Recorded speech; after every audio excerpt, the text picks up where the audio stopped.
আসসালামু আলাইকুম। আরও একটা ভিডিও নিয়ে আপনাদের সামনে চলে আসলাম। আজকে আলু টমেটো দিয়ে বড় শোল মাছের ঝোল রান্না করব। তো সেজন্য কড়াইতে পরিমাণ মতো তেল ঢেলে নিচ্ছি।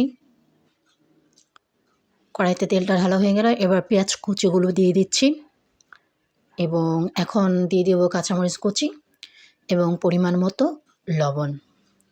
তো আর ২টা তেজপাতা আমরা ছিঁড়ে অ্যাড করে দিচ্ছি। এবার একটু ভালো মতো পেঁয়াজ মরিচটা ভেজে অন্যান্য উপকরণগুলো মিক্সড করে দেব। তো কার বড় শোল মাছের খেতে ভালো লাগে এবং শোল মাছকে কীভাবে খাও সেটা কমেন্টে আমাদের জানাতে পারো এবং শোল মাছ কার খেতে ভালো লাগে সেটাও আমাদের কমেন্টে জানাতে পারো।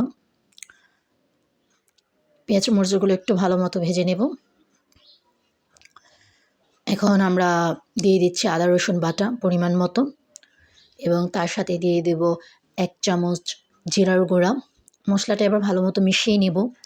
সুন্দর মতো ভালো মতো একটু করে মিশিয়ে তারপরে বাকি যে মশলাগুলো সেগুলো আমরা দিয়ে দেব এবং কে কোথা থেকে রান্নাটা দেখছো সেটাও বলতে পারো এবং কে কেমন রান্না দেখতে চাচ্ছ সেটাও সাজেস্ট করতে পারো। এবার হলুদ গুঁড়া, ধনিয়ার গুঁড়া, মরিচের গুঁড়া দিয়ে দিচ্ছি এবং একটু মশলাটা বেশি দেব কারণ বড় শোল মাছের ঝোল রান্না করব সেজন্য। এবার একটু পানি দিয়ে দিচ্ছি যাতে মশলাটা লেগে না যায় নিচে দিয়ে। তো ভালো মতো কষাবো আগে মশলাটা। জানো যে মশলাটা ভালো মতো কষানো হলে তরকারির স্বাদটাও বেড়ে যায়। তো ভালো মতো আমরা মশলাটা কষিয়ে নিচ্ছি। সুন্দর করে মশলাটা কষিয়ে নেব ভালো মতো করে। মাশাআল্লাহ মশলার কালার কষানোটা এত সুন্দর হয়েছে যে এই মশলা দিয়ে আমার ভাত খেতে ইচ্ছে করছে। যাই হোক, এবার আলু টমেটো দিয়ে দিচ্ছি কষানো মশলাতে। আলু টমেটো, নতুন আলু আর টমেটো দিয়ে একটা ঝোল রান্না করব। খেতে নিশ্চয়ই ভালো লাগবে, ইনশাল্লাহ দেখা যাক কেমন হয়। তো সব আলু আর টমেটোগুলো দিয়ে দিচ্ছি এবং একসাথে আমরা মাছটাও একটু কষিয়ে নেব, মশলার সাথে ভালোভাবে মিক্সড করে দেব। যেহেতু শোল মাছ ভেজে রান্না করে না, মাথার সাইজটা দেখে বুঝতে পারতেছো যে কত বড় একটা শোল মাছের এবং টুকরাগুলো বেশ বড় বড় হয়েছে। তো বড় একটা শোল মাছ কিনে আনা হয়েছে। তো ভাবলাম বড় শোল মাছের ঝোল রান্না করা হোক। আর এখন একটু গরমও পড়তেছে এবং গরমে ঝোল খেতে খারাপ লাগে না, ভালোই লাগে। তো সব শোল মাছগুলো এখন আমরা দিয়ে দিব। ভালোভাবে মশলার সাথে মিক্সড করে নেব এবং বাকি শোল মাছগুলো আমরা দিয়ে দিলাম। এবার ভালো মতো নেড়ে চেড়ে মশলাগুলো সব মিশিয়ে নেব এবং তরকারির সাথে মাছের সাথে সব মশলাগুলো ভালো মতো মিশলেই তরকারির স্বাদটা দ্বিগুণভাবে বেড়ে যায়। তো একটু ভালো মতো আমরা সব উপকরণগুলো মিক্সড করে নেব এবং কার কোন মাছ খেতে পছন্দ, সবচেয়ে কার কোন প্রিয় মাছ সেটাও আমাদের কমেন্টে জানাতে পারো। লবণ একটু কম হয়েছে তাই লবণ একটু দিয়ে দিচ্ছি কারণ তরকারিতে লবণ কম হলে স্বাদটা লাগে না। ওই যে রাজার ওই ৩ কন্যার ভালোবাসার মতো যে আমি তোমাকে নুনের মতো ভালোবাসি। তাই নুনটা ঠিক মতো না হলে তরকারিটায় বেজায় হয়ে যাবে। তো স্বাদ বাড়ানোর জন্য লবণের পারফেক্ট ব্যবহার খুব দরকার। তো ভালো মতো নেড়ে চেড়ে আমরা একটু কষিয়ে নিচ্ছি। এখনও কেন যেন মনে হচ্ছে যে লবণটা একটু কমই হয়েছে। তো আরও একটু লবণ অ্যাড করে দেবো আমরা। যেহেতু ঝোল তো একেবারে লবণটা অ্যাড করে দিচ্ছি। বারবার লবণ অ্যাড করলে তরকারির স্বাদটা নষ্ট হয়ে যায়। এবার ভালো মতো আবার একটু নেড়ে চেড়ে আমরা কষিয়ে নেব, ভালো মতো মিক্সড করে নেব তরকারিটা।